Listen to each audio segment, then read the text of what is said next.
Namaste and welcome to yet another episode of Untangling UPSC Inside the Mind of Toppers.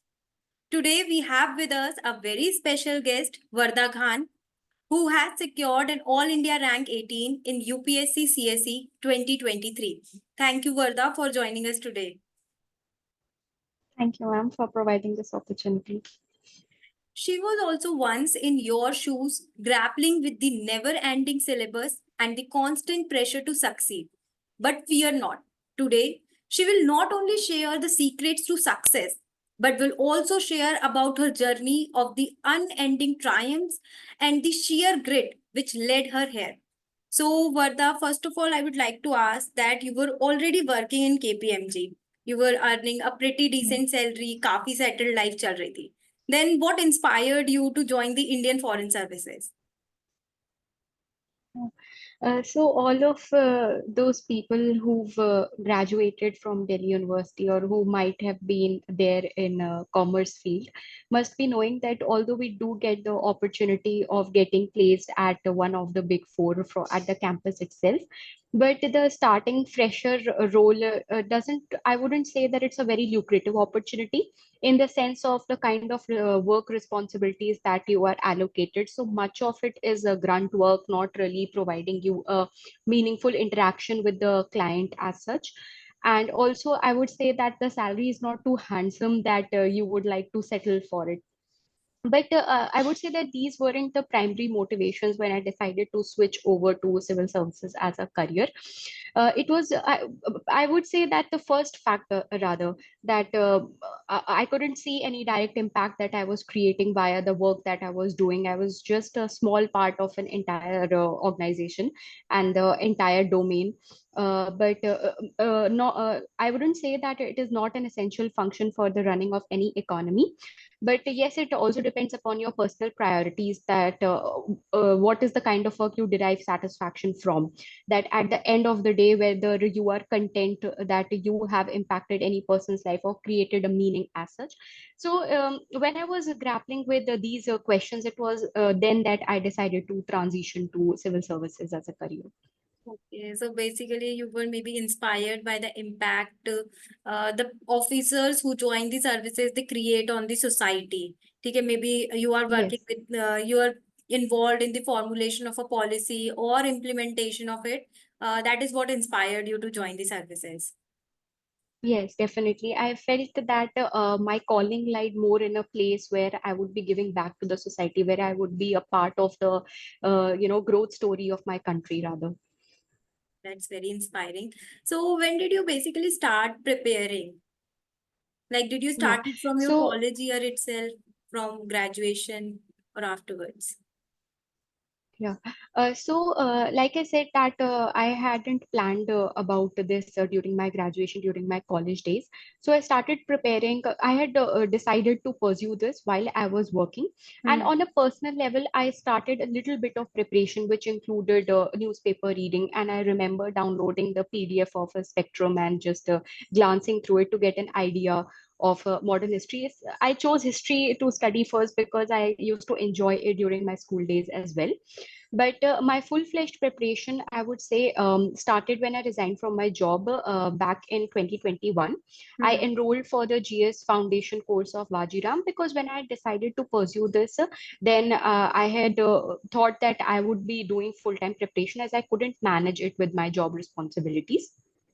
And that is when I decided to prepare for the 1 full year for the first attempt that was due in 2022. Okay. So then after that, you gave your first attempt in 2023. 2022 was my 20, first attempt. okay, 2021 you started preparing and 2022 you Yeah, gave your first attempt. So yeah. like that shows that you can prepare for this examination in 1 year itself. Yes, of course.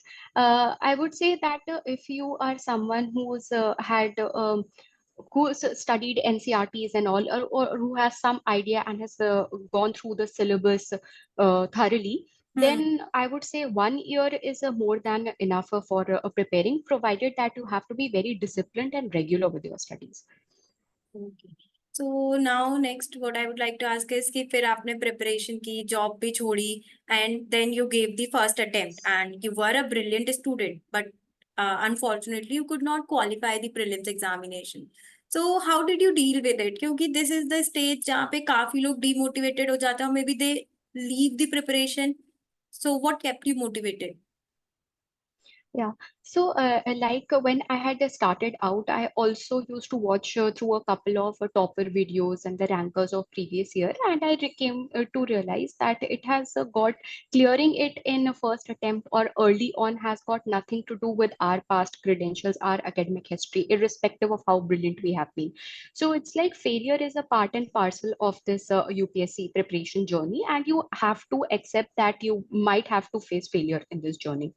So, despite preparing for one full year, there were, of course, certain gaps in my preparation, which costed me my first attempt. Like I had underestimated CSAT, I hadn't prepared for it separately or given the attention that it deserved, which costed me my first attempt. So I failed CSAT by a huge margin, but GS I missed by 1.33 marks because of a few questions that I got wrong in static. So from this, I derived the learning that you need to have a very strong hold over your static knowledge part, Hmm. because current affairs are as it is, they are unpredictable for everybody, and you might forget one or two details even if you studied that particular current affair.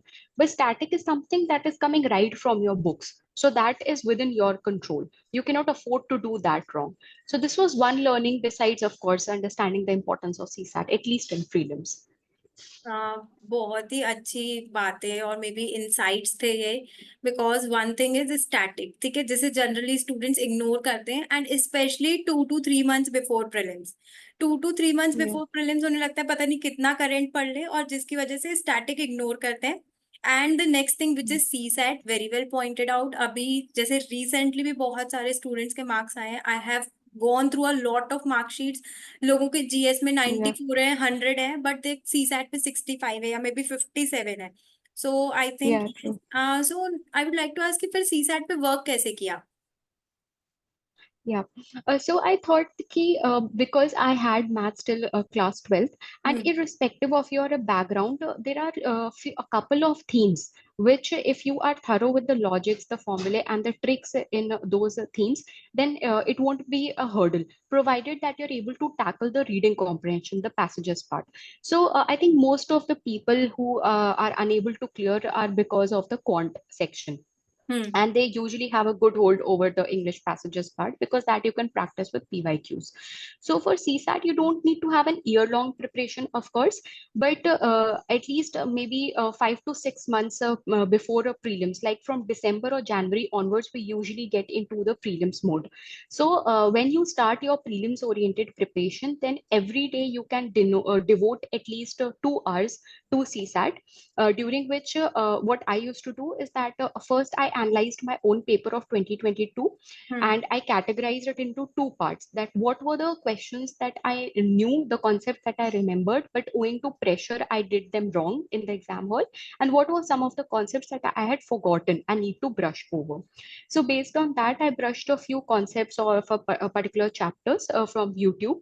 I prepared my own formula sheet, and I also practiced questions from a website, indiabigs.com, which has categorized the quant topics chapter wise.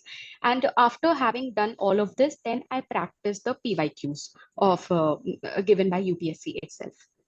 Okay, so that was great. एक request है, podcast set के थोड़ा सा हिंदी में भी बोल दो. Okay, okay. All right. Yeah, okay, noted.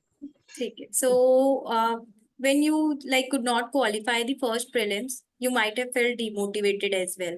तो उस टाइम पे what was the role of parents, mentors or friends? हम्म, तो मैं ये कहूंगी कि स्पेशली दोज पीपल जिन्होंने पहले कभी एज सच एकेडमिक फेलियर नहीं देखा होता है, तो उनके लिए एक जोल्ट की तरह वो आ सकता है. But I think it is needed also in this journey. It really हम्बल्स you down sometimes. और मैं ये समझती हूँ कि एक मैं कॉन्सेप्ट में बिलीव करती हूँ कि नेगेटिव मोटिवेशन भी कुछ होता है which we get after encountering failure. Hmm. So I would say कि उस टाइम पे like when I had come out of the hall, क्योंकि मुझे पता था कि सीसैट की वजह से may be I won't be able to clear prelims अगर जीएस क्लियर भी हो जाता है तो। So I had prepared myself mentally कि अगला अटेम्प्ट तो देना ही पड़ेगा। And even before starting the journey मैंने डिसाइड कर लिया था कि maximum I would be giving 3 attempts. तो इसलिए जब ये पता था कि सेकेंड अटेम्प्ट देना है, एंड ऑलरेडी मतलब ये प्लान कम्युनिकेटेड था घर पे भी और फैमिली, मतलब जितने लोगों को पता था कि आई वाज प्रिपेयरिंग, तो उनको पता था कि she will be appearing again. तो नेचुरली आई वुड से कि मैं उतनी ज्यादा डिसग्रंटल्ड नहीं थी, कि उतनी ज्यादा मैं बॉक डाउन नहीं हुई थी उस फेलियर से। And people around me also believed in me, क्योंकि उन्हें ये पता था कि at least I know what my weaknesses were, what my loopholes were. So they had this belief that if she will be able to cover her plug the gaps in her preparation, then I think मतलब ये कर ले जाएगी next attempt में। So, which was your favorite subject in UPSC? I would say there are lot of subjects जो different stages पे मैंने enjoy किया पढ़ना। Hmm. मतलब मैं कहूंगी कि फॉर हिस्ट्री जो है वो मेरा पॉलिटी सॉरी प्रीलिम्स के टाइम पे फेवरेट हुआ करता था, क्योंकि फैक्चुअल उससे नॉलेज आती है। एंड आई थिंक हिस्ट्री ऐसा था कि I was most of the questions I could get them right, mocks में भी या एक्चुअल एग्जाम में भी। So I use to enjoy it while preparing for prelims. But mains में मुझे इफ मतलब अगर सारे पेपर्स में से पूछा जाए तो I enjoyed the most the polity part, GS 2 का जो पॉलिटी पार्ट होता था, क्योंकि वो हमें एक ब्रॉड अंडरस्टैंडिंग देता है पॉलिटी की, जो काफी फैक्चुअल नॉलेज आती है ऑफ कोर्स प्रीलिम्स में, बट मेंस में क्योंकि ब्रॉड सब्जेक्ट्स पे थीम्स में सेंटर स्टेट रिलेशंस हो गया आपका, या पार्लियामेंट्री कमिटीज का फंक्शनिंग ऑफ पार्लियामेंट हो गया, polity and governance part, both CSOs NGOs एसएचजीज का वर्किंग। तो ये कुछ ऐसे थीम्स थे जो मुझे क्लोजर टू पॉलिसी मेकिंग लगते थे। और इसके अलावा आई इंटरनेशनल रिलेशंस भी मैं एंजॉय करती थी। सो आई वुड से मेंस के पर्सपेक्टिव से ऑल इन ऑल मैं GS 2 was one of my favourite papers. One thing is very interesting, जैसे कि हिस्ट्री आपने बार बार बोला कि वो बहुत आप एंजॉय करते थे। Generally history is a subject जिससे जो लोगों को बहुत बोरिंग लगता है। लाइक अभी भी या आई नो। मैं बहुत सारे स्टूडेंट्स को मेंटर कर रही हूँ, एंड दे आर लाइक कि मैम एंशियंट हिस्ट्री नहीं होता है हमसे बस, and they find it very factual. So were there any, can you give some any tips और tricks that how to deal with it, और उसको थोड़ा इंटरेस्टिंग कैसे बना सकते हैं? I think it's also about the mindset. Of course, हमें ये तो there are a lot of facts and details, particularly in a subject like history, to be hmm. remembered. तो आई वुड से कि ऐसा कोई ट्रिक तो नहीं है, but if you read it like a story and if you sort of transfer your self into another world, जब आप उसी तरीके से सोचोगे, जब आप उस टाइम पीरियड पे अपने आप को मेंटली ट्रांसफर कर लोगे कि you are living the time period की ऐसा हो रहा है आपके around, then you will start enjoying it. तो उसे एक स्टोरी की तरह एक पर्सपेक्टिव से भी पढ़ना। एंड इनफैक्ट जो आजकल जिस तरीके के क्वेश्चंस आ रहे हैं स्पेशली हिस्ट्री में भी, मोर देन वॉरफेयर और जो भी पॉलिटिकल बैटल्स होते थे, उसके अलावा काइंड ऑफ सोसाइटी की विमेन की पोजीशन हम्म। क्या थी, या रिलीजियस पर्सपेक्टिव्स क्या थे उस टाइम पे। तो आई थिंक उसको भी एक एंजॉय करना चाहिए कि किस तरीके से इंडियन सोसाइटी, इंडियन सब कॉन्टिनेंट की हिस्ट्री, हमारी सिविलाइजेशनल हिस्ट्री कैसे इवॉल्व हुई है। तो अगर हम एक स्टोरी के पर्सपेक्टिव से पढ़ेंगे and we try to live it memory के थ्रू, तो आई थिंक ये एक एंजॉयबल प्रोसेस हो जाएगा। या I completely agree, I think this is very well pointed out. जैसे कि इसके साथ हम ये भी सोच सकते हैं कि आप कुछ प्रैक्टिसेस देख सकते हो जो हम आज भी फॉलो करते हैं, जो कि मे बी वैदिक एज में यस काफी यस रिचुअल्स थे। अगर आप उसको देखोगे कि अल्टीमेटली जो कुछ हम आज प्रैक्टिसेस कर रहे हैं they have some relation with the history, तो शायद आप थोड़ा ज्यादा कनेक्ट भी कर पाओगे। Now true. Coming to yes. The GS part, like ethics का पेपर है, ठीक है। स्टूडेंट्स को इसमें बहुत ज्यादा डिफिकल्टी आती है, they don't know the sources कि इसके क्या एग्जैक्ट अच्छे सोर्सेज हो सकते हैं। आंसर राइटिंग तो यस। मतलब एकदम भूल ही जाओ, they find it so difficult. But you have scored such a high marks of 130 in GS4. So what was your secret strategy और क्या resources रेफर किए इसके लिए? या तो आई थिंक मैं एथिक्स में ये कहूंगी, ऑल्दो ये जो मैं सजेस्ट करने वाली हूँ, ये जो रिकमेंडेशन है, that stands true for all the papers, but it's the most, जिस पेपर से सबसे ज्यादा रिलेट करता है वो है एथिक्स। तो ये रिकमेंडेशन है कि having a control over the syllabus, कि हम सिलेबस को अच्छे से समझें, पहले उसे मेमोराइज कर लें कि उस जीएस 4 का सिलेबस क्या है, और सिलेबस हेड्स के अकॉर्डिंग हम अपने नोट्स बना लें। क्योंकि मुझे लगता है कि प्रॉब्लम इसलिए आती है लोगों को एथिक्स के पेपर में कि वो हमें बहुत वेग लगता है, वो हमसे बहुत ही एब्स्ट्रैक्ट चीजें पूछता है। हम्म। लेकिन उस एब्स्ट्रैक्ट चीजों की बाउंड्री आपके सिलेबस ने ऑलरेडी सेट कर रखी है। इट्स नॉट बहुत कम ऐसे क्वेश्चंस होते हैं एथिक्स में जो कि tackle, I will come to that also, जो कि टैकल करे जा सकते हैं, दैट कैन नॉट बी से, हम ये नहीं कह सकते कि वो सिलेबस से ही आते हैं। लेकिन काफी हद तक चीजें जो भी वैल्यूज डिफाइंड है, मतलब एक एक कीवर्ड जो है आपका सिलेबस का, यूटिलाइजेशन ऑफ पब्लिक फंड्स हो गया, प्रोबिटी इन गवर्नेंस हो गया, करप्शन हो गया, आपका इंटरनेशनल एथिक्स है, फिलोसोफर्स के thoughts, so all of that is clearly mentioned in the syllabus. तो उसके अकॉर्डिंग आप अपने नोट्स प्रिपेयर करें। इनफैक्ट सारी वैल्यूज जितनी भी हैं आपकी, टॉलरेंस हो गया, डेडिकेशन टू पब्लिक सर्विस हो गया, तो उसके आप नोट्स प्रिपेयर कर लें। और नोट्स प्रिपेयर करने के बाद आप पीवाईक्यूज करें। सो जब when you will go through the PYQs ना, you will find that every question can be directly mapped to the syllabus head. वो आपको समझ में आ जाएगा कि डायरेक्टली वो सिलेबस से ही क्वेश्चन आ रहे हैं एथिक्स के। It's not like they are coming from anywhere. ये तो हो गया काफी हद तक जो प्रोडिक्टेबल पार्ट होता है। और जैसे कुछ क्वेश्चंस होते हैं हमारे जो कोटेशन बेस्ड होते हैं कि hmm. Particular thinker may be say Martin Luther King has said something and you have to interpret that. तो आपकी जो बाकी के सिलेबस से ऑलरेडी प्रिपरेशन हो चुकी होती है, या फिलोसफर्स के थॉट्स जब आप पढ़ चुके होते हैं, तो that really arms you up to deal with such unpredictable questions. और वो कोड्स जो आते हैं वो भी बहुत ही आसान होते हैं, वो जनरली आपसे किसी वर्च्यू के बारे में बात कर रहे होते हैं। तो उस बेसिस पे आप जो एग्जिस्टिंग नॉलेज है, it's not like you have to prepare separately for code based questions.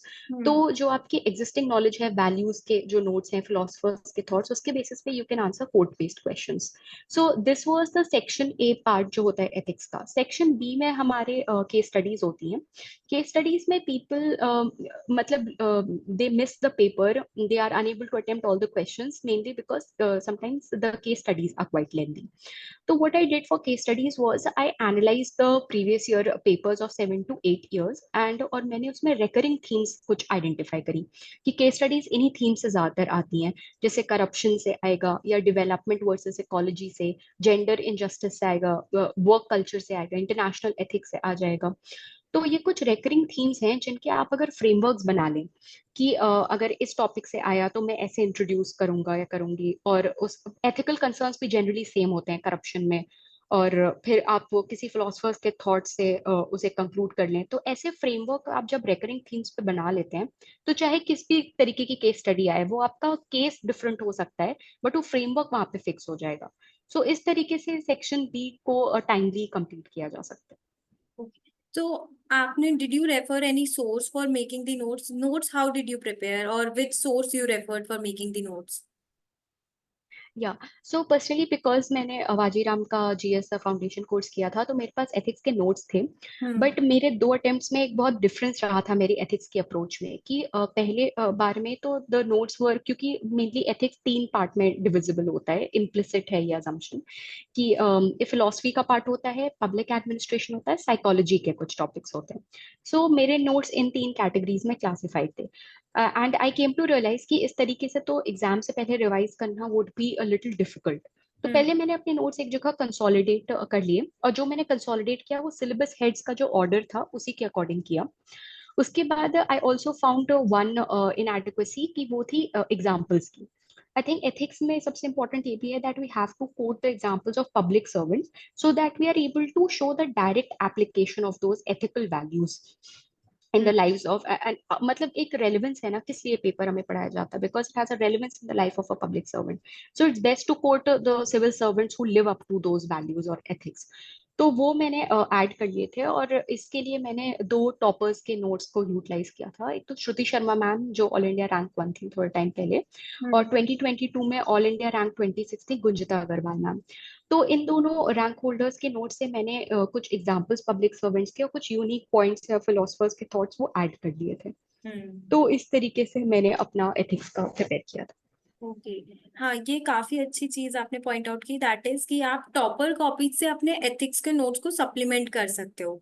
In case अगर आपके यस। पास उतने अच्छे एग्जाम्पल्स नहीं है तो आप वहां से कुछ एग्जाम्पल्स और पॉइंट्स उठा सकते हो। In fact I also took various points, जैसे कि जब मैं प्रिपरेशन कर रही थी तब Vishakha Yadav ma'am, she secured in all India rank 6। Yes. तो या ये भी मुझे पॉइंट आउट करना था कि like when I began answer writing for ethics, तो क्योंकि विशाखा यादव मैम के one of the highest marks रहे हैं and usually people refer to her copy, तो आंसर राइटिंग स्टाइल भी समझने के लिए आई मतलब मैंने उनकी कॉपी देखी थी। इनफैक्ट मैंने गरिमा लोहिया मैम जो लास्ट ईयर रैंक 2 थी और उमा हरथी मैम रैंक 3, इन दोनों की भी कॉपीज देखी थी कि केस स्टडीज को ये कैसे इंट्रोड्यूस करते हैं, कैसे एथिकल कंसर्न्स लिखते हैं, मेरिट्स डीमेरिट्स कैसे हर ऑप्शन के लिखते हैं। तो ये केस जब when you begin answer writing और and if the subject even after you have learned it might seem very vague और एब्स्ट्रैक्ट टू यू, तो उसको जो है आसानी से मतलब पेन डाउन करने के लिए you can see the answer copies of different rank holders. Okay, so topper copies can be a good source for answer writing as well as supplementing your notes. This is what I believe. Yes yes Okay. Now, yes next coming to your optional, since optional is the like it decides the rank. ठीक है कि आप कहाँ yes पे stand out करोगे in the list. And you have also secured very good marks in optional. So, what were the sources that you referred for sociology and ऐसा क्या किया with respect to answer writing as well that you got such high marks? या तो वही था कि मेरे first attempt में like I only referred one standard source, Nitin Sangwan sir की एसेंशियल सोशियोलॉजी नाम की एक बुक आती है, वो मैंने एंड टू एंड करी थी। But when I went through the, और ये मतलब एक रिकमेंडेशन भी है कि आप जब भी किसी सब्जेक्ट को किसी पेपर का आप सोर्स पढ़ना कंप्लीट करें, उसके बाद go through the PYQs to see कि क्या जो आपने पढ़ा है उस रिसोर्स से वो टैकल हो पा रहे हैं कि नहीं क्वेश्चंस। तो नेचुरली जब मैंने एक मतलब अच्छी रीडिंग दे दी, दोनों ही पेपर्स का उसमें स्टफ था, और when I went through the PYQs तो मुझे रियलाइज हुआ कि I couldn't answer all the questions, और मैं बहुत ही सिंपल तरीके से आंसर करी थी, there wasn't any X factor. तो उसके लिए मैंने तो स्ट्रीमलाइन करी अपनी प्रिपरेशन सेकेंड अटेम्प्ट में। It was under the guidance of Nishat sir who teacher sociology at level up IAS। और सेकेंड अटेम्प्ट में ही से ही मतलब मेरा 2023 का प्रीलिम स्टार्ट होने से पहले, जब 2022 के फेलियर के बाद when I was consolidating my notes and all, तब मैंने नोट्स बनाए अपने ऑप्शनल के, which was a missing component in my first attempt. तो जो नोट्स मैंने बनाए वो इस बार मैंने सोर्सेज अपने थोड़े डाइवर्सिफाइड रखे। और पेपर वन के नोट्स मैंने 3 सोर्सेज से बनाए। नितिन सांगवान सर की essential sociology book I continued as my base material.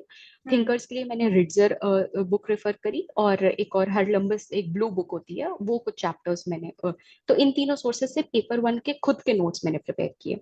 Then paper two के मैंने निशात सर के मटेरियल से, जिनके गाइडेंस के अंडर मैंने अपनी करा था सेकेंड अटेम्प्ट में सोशियोलॉजी की प्रिपरेशन, वो और विकास रंजन सर की एक ब्लैक बुक आती है इंडियन सोशियोलॉजी पे। और इन दोनों में ही लाइक आई सेड कि मतलब हमेशा टॉपर कॉपी से यूनिक पॉइंट्स पर्सपेक्टिव्स हमें मिलते हैं। तो सिमिलरली मैंने Neha Bhosale ma'am, she has been a topper with sociology optional, तो उनके नोट्स से मैंने कुछ यूनिक थिंकर्स ऐड करे या यूनिक एग्जांपल्स की स्टडीज ऐड करी अपने नोट्स में। तो ये तो था कि मेरा नोट मेकिंग वाला पार्ट। और I had given at least 2 readings of paper one और 1 reading of paper two before prelims, मतलब 2023 का साइकिल स्टार्ट होने से पहले इतना मैंने कर लिया था। And in the time period between my prelims and mains, तो सबसे पहले मैंने अपने दोनों पेपर्स रिवाइज करने के बाद मैंने PYQs उसके अटेम्प्ट किए। और मैंने सोशियो मेंटोर ग्रुप नाम का एक चैनल है टेलीग्राम, उनके मिनी टेस्ट सीरीज मैंने बाय करी थी। और उसके बाद मैंने लेवल अप के पहले सेक्शनल टेस्ट लगाए और फिर फुल लेंथ टेस्ट लगाए। तो आई बिलीव आपके ऑप्शनल के लिए योर नोट्स मतलब कुछ ऐसे एसेंशियल प्री रेक्विजिट्स हैं जो होने चाहिए। सबसे पहले आपके नोट्स प्रिपेयर्ड होने चाहिए जब आपका साइकिल स्टार्ट होने से पहले, और एटलीस्ट आपने एक रीडिंग दे दी हो अपने दोनों पेपर्स के नोट्स की। और उसके अलावा फिर PYQs, मतलब PYQ अगर आप टेस्ट सीरीज नहीं भी करें तो इट यू मतलब you are not losing out on anything. But आपने अगर PYQs करे हैं अपने ऑप्शनल के, then you are good to go. Very well pointed out. So I think overall, be apart from optional, one thing that played a major role in your preparation is कि consolidated notes थे, उनका बार बार Yeah. Revision कर रहे हो, and PYQs are your gold standard. This is Yes, what yes, played a of major course. role. Okay, so optional के लिए और कितना टाइम देते थे आप? You used to give equal time to both GS and optional, या फिर GS को ज्यादा टाइम, optional को कम time? How you used to manage these things? Yeah. So मेरा जो शेड्यूल होता था दैट वाज यूजुअली कि मैं जीएस में 2 सब्जेक्ट लेके चलती थी, because of course one subject से there is always a monotony. Hmm. और जीएस में क्योंकि हमारे पास बहुत सारे सब्जेक्ट्स होते हैं, तो मतलब we don't get to do one subject many times. मतलब ऑफ कोर्स रिवीजन की जरूरत होती है, बट 5-6 सब्जेक्ट्स हैं उसमें।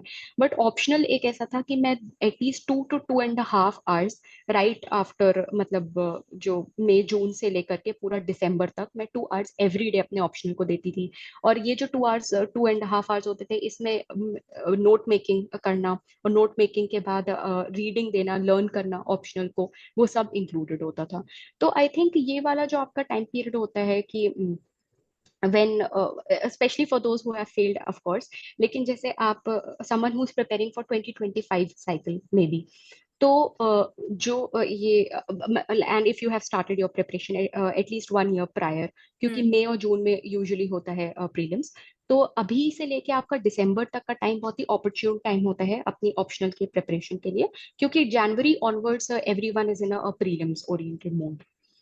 हाँ, और इससे ये भी होता है जैसे कि ऑप्शनल समथिंग में भी जो जिसमें आपका इंटरेस्ट भी होता है, तो एक तो आप थोड़ा सा मतलब सेटबैक होता है कि देन यू स्टार्ट। एंड अभी क्या होता है प्रीलिम्स के टाइम पे, अभी आपने जीएस सब्जेक्ट पढ़े ही होते हैं, एक महीने पहले ही आपने सब कुछ रिवाइज किया या होता है। सो जीएस का ये होता है कि क्योंकि वो कॉमन होते हैं ज्यादातर, एथिक्स वगैरह को छोड़ के आपके हम्म। मेंस और प्रीलिम्स में, सो मतलब यू बिल्कुल। Have still have an idea कि क्या चल रहा है जीएस में।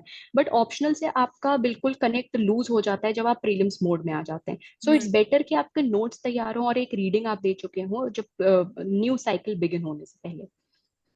Now, coming to the final lap of this examination, that is the personality test.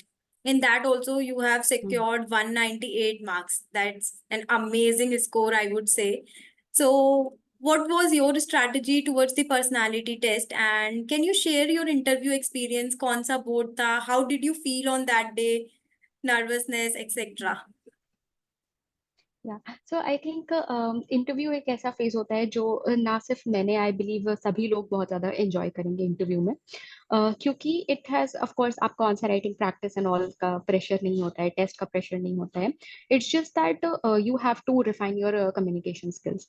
So interview के लिए because you need to have a very broad perspective, well read, you have to come across as a well read informed person and someone with a balanced opinion, कि आप किसी एक जगह बायस नहीं है।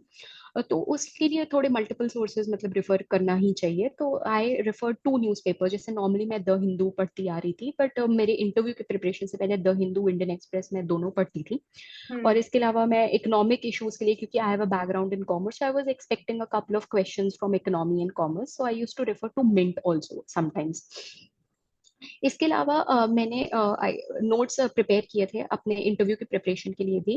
तो मैंने कैटेगराइज कर दिए थे अपने notes. One set of notes थे वो मेरे डैफ पे थे पूरे, beginning from my name, birth date, birth year, my home district and any and every detail that is mentioned in your DAF. तो वो मैंने नोट्स प्रिपेयर करे अपने डैफ के। और उसके अलावा current affairs, maximum you can go up to 1.5 or 2 months prior to the date of your interview. तो वो आप करंट अफेयर्स या कोई ऐसी चीज जो 6 मंथ्स, मतलब जो बहुत महीनों से रेकरिंग थीम चल रही हो, जैसे एनी जियो पोलिटिकल कॉन्फ्लिक्ट और समथिंग, या कोई भी डोमेस्टिक पॉलिटिकल इशू है, आपका कास्ट सेंसस या कुछ भी हो गया, तो अगर कोई रेकरिंग थीम है उसके आपके नोट्स बने होने चाहिए। तो करंट अफेयर्स के मैंने इस तरीके से कम टाइम पीरियड के जो इमीडिएट करंट अफेयर्स है या रेकरिंग थीम है। और तीसरा, क्योंकि आईएफएस मेरा फर्स्ट प्रेफरेंस मैंने दिया था, तो आईआर बेस्ड जो भी इश्यूज न्यूज में रहे हैं, तो वन सेट ऑफ नोट्स वो था। तो दीज वर योर डायनेमिक वाले नोट्स, और एक थे मेरे static of course DAF based notes. तो इन दोनों को मैंने अच्छे से किया, I read them multiple times. और ऑफ कोर्स मॉक्स दिए मैंने काफी इंस्टीट्यूट्स में, and one to one interactions भी। तो जो मुझे फीडबैक मिलता था I used to work upon them. Besides this, मैं एक मतलब बहुत ही छोटी सी चीज, अनयूजुअल सी प्रैक्टिस कहूंगी, that you know when you are preparing for your interview, you can also informally talk to yourself, or maybe someone who is close to you in the family, you can uh, आप उन्हें list of questions, basic questions आप उन्हें दे दीजिए, and ask them to not to provide you any feedback, just record yourself, just ask them to just ask them that they will ask questions from you, and give replies to see whether you are fumbling or not, or and ask them to observe your body language and comment on that. इसके अलावा I think मेरे experience में एक ये भी एक beneficial था कि I had a group of 5 friends, all of us were giving interview, so we used to take mocks of each other, क्योंकि वो एक नो जजमेंट जोन होता है in a peer group, in a friends, कि आप एक अनफिल्टर्ड रिव्यू दे सकते हैं एक दूसरे को. So that was there. And as regards my experience on the D-Day, of course, irrespective of your level of preparation, wo day it's full of pressure for anybody. So मेरा interview 18 जनवरी को था, first phase में ही था. And I had at least मतलब thought to myself कि I am well prepared for the interview. But of course उस दिन सभी को नर्वसनेस होती है. And in fact when you are sitting in मतलब on the bench which is just outside the room where you will be interviewed, so that I feel उससे ज्यादा nervous मैं कभी नहीं हुई थी.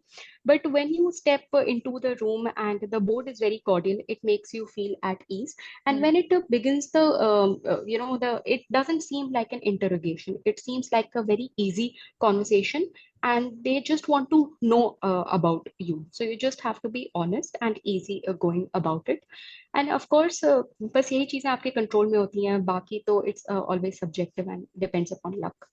Very well summed up. I think इसमें से कुछ चीजें मैंने भी अपने प्रिपरेशन के टाइम पे प्रैक्टिस की थी, जैसे कि you told about recording yourself. तो उस टाइम पे Yeah. जब मैंने प्रिपेयर किया था इंटरव्यू के लिए, it was the Covid year. तो एकदम से सारे Okay. कोचिंग इंस्टीट्यूट्स और सब बंद हो गया था. So I what I Yeah. Started was I started recording myself on the camera.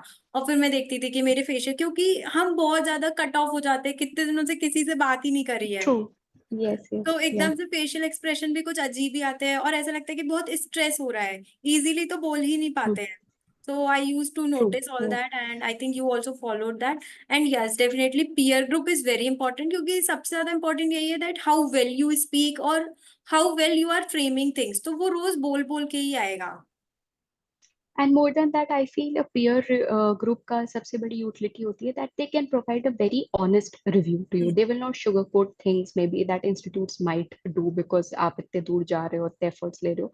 So they may not be as blunt to you as your friends will turn out to be. तो वहाँ definitely. पे एक आपको honest feedback मिल सकता है, and because they are also preparing for a similar stage and they are also well acquainted with the current affairs and stuff, तो उनसे जो आपको बैलेंस्ड और डिफरेंट काइंड ऑफ ओपिनियंस भी आपको मिल सकते हैं उनसे एक इशू पे. Yes. Now there is a myth around like interview stage only, that आपका डेप बहुत ही भरा भरा होना चाहिए. And there are other myths also about the UPSC, या फिर यूपीएससी एग्जामिनेशन के बारे में myths है कि कोई ऑप्शनल कभी कैसा चल जाता है, या कोई इंटरव्यू बोर्ड ज्यादा मार्क्स दे रहा है. So what are some of the myths that you would like to debunk about UPSC preparation? Okay. तो आई वुड से सबसे अच्छा एक ये भी मिथ होता है कि हाँ, जैसे आपने पॉइंट आउट किया कि डाफ भरा होना चाहिए. तो मतलब मेरा इसके ऑपोजिट ओपिनियन है कि it should be as simplistic as it can be and in fact as broad as it can be. You don't have to mention the detail of every prize that you might have won during college. Maybe you can mention the kind of activity, the extracurricular activity you were associated with, just to give a broad perspective that you were more into sports or theater or dramatics or editorship maybe, or MUNs and debating, public speaking, so that they get an idea of where your inclination lies. तो आपका मुझे लगता है डाफ बहुत ही simplistic और broad होना चाहिए to give them a fair idea of the kind of interest that you have. फिर दूसरा एक बहुत बड़ा मिथ होता है regarding the number of hours. And there are a lot of people who use apps also, like Forest app. So I'm not against usage of these apps, but I'm against the obsession with the number of hours a person is clocking.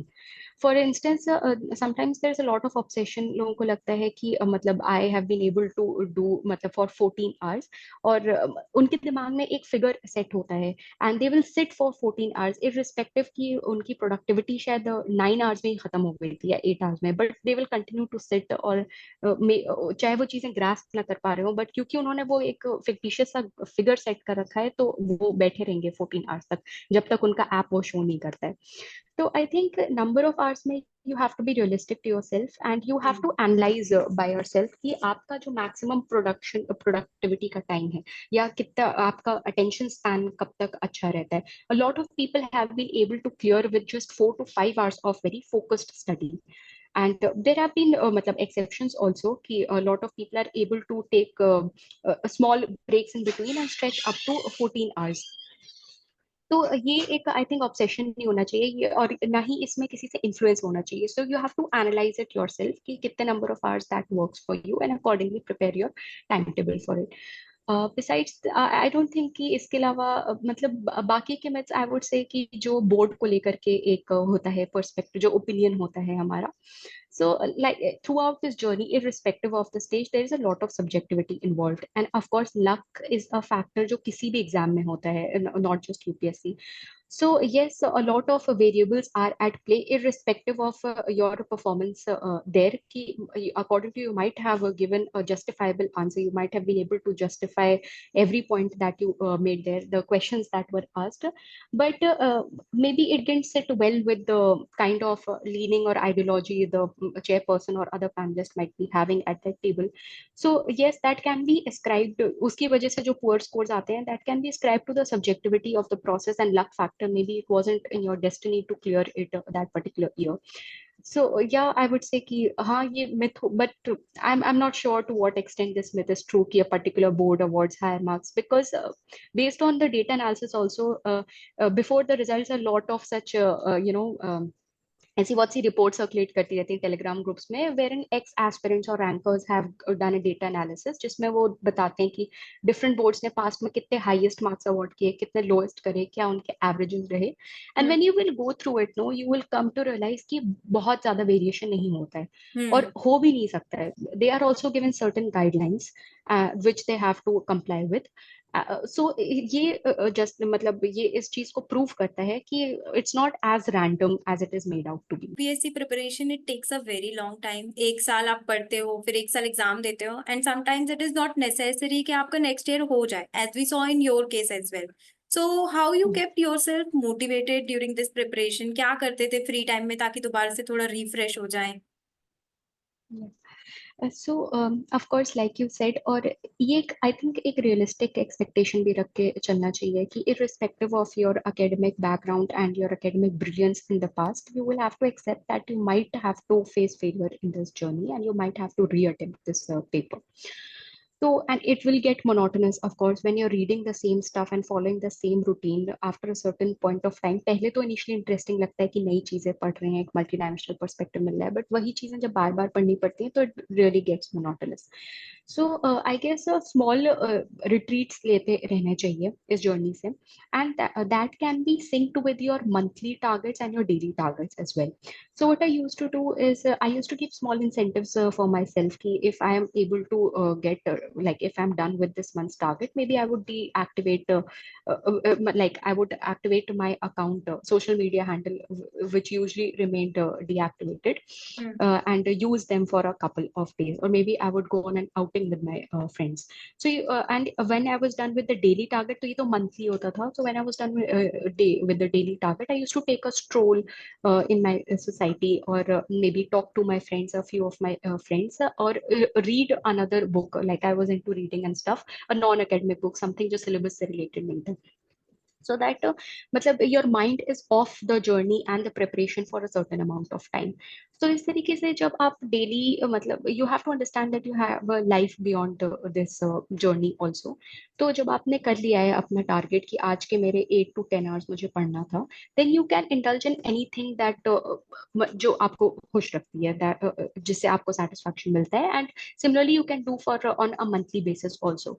So इस तरीके से of course you have to clamp down on your social media presence and like socializing also in general, but it doesn't necessarily mean that you have to get cocooned up in your home कि आप complete isolation में चले जाएं, आप किसी भी तरीके का interaction ना रखें.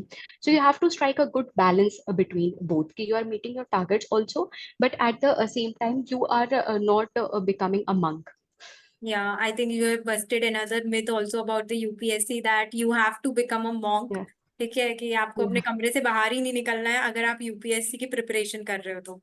Now, any words like last words of wisdom for future civil services aspirants? या तो मतलब मैं यही सजेस्ट करती हूँ, and this is these were the kind of principles that I set for myself also, कि मैं हमेशा फॉलो करूंगी। कि सबसे पहले तो you have to be very realistic about certain things. एक तो why you started this journey, मतलब आपका बहुत वाई जो है वो बहुत स्ट्रांग होना चाहिए, उसके reasons. Because when you face failure या जब जर्नी मोनोटोनस लगने लगती है, तो what keeps you going is why you started it in the first place. और उसके अलावा दूसरा मैं यही कहूंगी कि क्यूरेट योर ओन स्ट्रैटेजी। जब मैं भी प्रिपेयर करती थी तो I use to watch a couple of topper talks and all, और उनसे जो पॉइंट्स मुझे बहुत रीजनेबल लगते थे या जो मुझे डुएबल लगते थे, वो मैं पिकअप कर लेती थी, और उन सबको कंपाइल करके या कंबाइन करके मैंने एक अपनी स्ट्रैटेजी बनाई कि किस तरीके से मुझे प्रीलिम्स को टैकल करना है, मेंस को करना है, इंटरव्यू को करना है, आंसर राइटिंग को करना है। तो इस चीज से curate your own strategy, and once you have charted your own strategy and enlisted your resources, stay confident about it. फिर हमें इस फोमो में नहीं पड़ना है कि ये मटेरियल यूज कर लेते हैं जो हमारे पियर्स या फ्रेंड्स यूज कर रहे हो या कोई और हम्म। सजेस्ट कर रहा हो। बिकॉज आपने पहले तो बहुत रिसर्च के बाद वो स्ट्रैटेजी बननी चाहिए, वो रिसोर्सेज आपको एनलिस्ट करने हैं, और जब आपने अपनी रिसर्च के बाद कर लिया है उसको चार्ट, देन मतलब अब फिर you don't have to doubt yourself. ठीक है। ऑफ कोर्स जब आप फेलियर फेस करते हैं, तब you have to analyse yourself कि कहाँ पे वीकनेसेस थे, वो एक इंट्रोस्पेक्शन होना चाहिए, उसको करेक्ट करना चाहिए। But you don't have to doubt your strategy every now and then. You have to stay confident of by it. इसके अलावा मैं यही कहूंगी, हाँ, कि being honest to yourself, मतलब मैंने बहुत बार देखा है lot of people, they think that they have done something properly and yet they continue to make mistakes in that particular subject या वो particular stage पे, and they are not ready to accept those mistakes. या फिर मतलब वो they are not honest towards themselves regarding the amount of time they have given to this preparation, कि focus time उन्होंने कितना दिया है। उन्हें लगता है कि they studied for these many hours या उन्होंने अच्छे से कर लिया, but उन्होंने किया नहीं होता है as such, अच्छे से practice नहीं किया होता है। तो being honest yourself about throughout this journey, I think आप किसी और से रहो ना रहो, लेकिन you should be honest yourself. You should tell yourself कि at the end of the day कि मैंने ये कंप्लीट किया और ये बचा है, ये मेरा weak area, and I need to redo this again and again. तो ये कुछ चीजें हैं जो we should be kept in mind. Okay, so I believe this will definitely help a lot of aspirants. And thank you for this invaluable conversation. I hope our viewers also enjoyed hearing this conversation. And now, lastly, what I would say is that don't forget to share your biggest takeaways from this episode, and also let us know in the comment section what you would like to know from the future toppers. So, thank you, Varda. Thank you, ma'am. Thank you for giving me this opportunity. And I hope that the key takeaways from my journey would be able to help a certain number of aspirants.